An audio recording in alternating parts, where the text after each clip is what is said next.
First, just make peace with the fact that your productivity is going to be in the gutter throughout the entirety of the burnout period. No, this is not up for debate, and frankly, the sooner you accept this fact, the easier everything will get.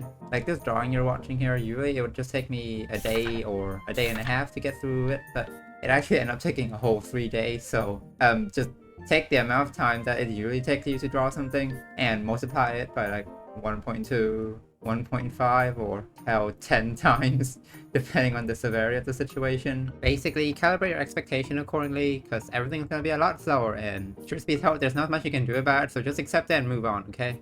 Secondly, narrow your focus down to just 1 or 2 projects, because in this state, it's pretty unlikely that you'll be able to manage 1 project at a reasonable pace, let alone anything past that, so it's time to be selective and smart with your time and energy due to the aforementioned terrible productivity.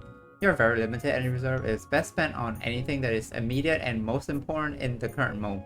For me, that's getting this background piece done, even though I really want to do some OC stuff. I have to be realistic with myself, because juggling 2 different projects doing a period of low energy is just going to result in no work being finished. Don't view it as giving up or that your skill is shoot. Okay, we're professional here, right? Let's bury that ego and focus on delivering finished work. Thirdly, do not give up. Your inner critics are going to be a lot louder and harsher than usual, and like usual, most of the stuff they say and tell you is just going to be nonsense and rubbish that you should probably just ignore. But you really do feel their presence a lot more during this period, and you see it too, like physically. I remember being so confused as to why everything here is just not looking the way I want it to be for some reason. Like, what's wrong with this composition? Why does it look so bland and weak? Like, what's up with the desk on the TV? Why does it look so boring? What's up with these colors? Everything looks wrong. Did I forget how to draw? What the hell is happening? And these moments are the make it or break it part of the process. I mean, every drawing has their ugly face, but when you're burnt out, it makes it so much more tempting to see everything you make as total rubbish. But it's just dumb paranoia, okay? I can say this because whenever I look back at it afterward, I genuinely have no idea what past me was smoking, because it doesn't even look that bad. It's more rough and unpolished than anything, which I mean, like, it is to be expected at this stage, so like, it's not that bad. It's just dumb thoughts, okay? Just ignore them. Stay on course, okay? You've set out to finish this drawing, and that is exactly what you'll be doing. And also, on like a side tangent, if you're like struggling with just finishing drawings in general, I don't think anything will help more than just forcing yourself to stick through the entire thing no matter what your current attitude toward it are. And plus, pushing yourself beyond what you're currently capable of is a great way to learn and grow as an artist and really as a person too.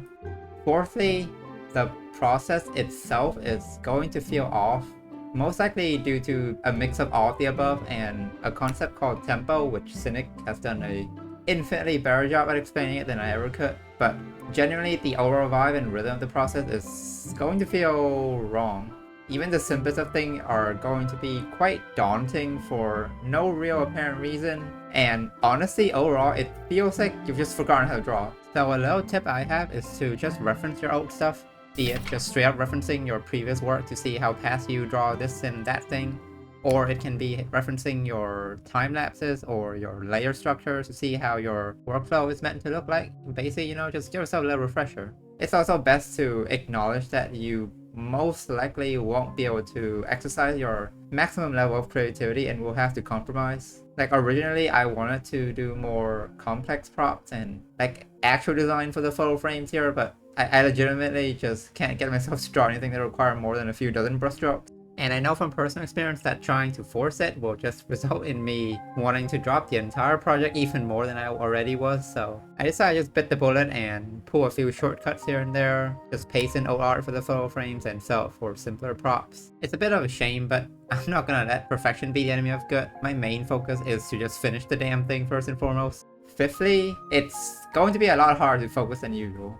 Of course, this is not news to anyone considering the current state of the world that we're living in right now. Don't be too harsh if you find yourself getting up to like scroll Reddit or getting sucked into reels or just mindlessly looking through your recommendation, looking for something to distract yourself. Like, you can't see it, but I've clicked off Crypto Paint so many times to snack on a bit or a bit of game every so often throughout the entire duration of this process. Unfortunately, I don't think it can be helped. Just try not to get too carried away so you won't miss the deadline by too much. Lastly, it'll get easier. The things we do things to us, and the more progress you can see yourself making, the more motivated you become to see it through. You've most likely heard of the age of advice to just do the thing you're procrastinating for like 1 minute first. Because, starting is the hardest part of the process, and there's some truth to that. You're stronger than you think, and once you're in the thick of it, you'll soon realize that it's nowhere near as bad as your mind made it out to be. Since you start off at such a low point, burnout, funny enough, makes all of that effort feel so much more rewarding in the end. Like, whoa, I managed to do all of this despite feeling like total crap. Damn, I'm awesome. And it ripples beyond an individual product too. Every time you overcome burnout, you get better and more confident at dealing with it afterward. Same with any skill, it gets better with time and practice. And hey, what doesn't kill you only makes you stronger, right? Don't confuse it for total immune, It's not like an actual disease, you won't ever become truly immune to it. And besides, you only get the cool benefit if you let your body repair itself afterwards, so it's best to take some time off as soon as it's safe to do so. This is ignoring the fact that if you're burnt out, you should just take a break to begin with and not bother with any of this, but in this current society, it's about as helpful and realistic as saying if you're depressed, just stop being sad. And of course, give yourself a moment to celebrate too. You did it! Despite feeling like total crap, you still managed to get the job done. And honestly, that's worth something, right? Good job. Now get back to work.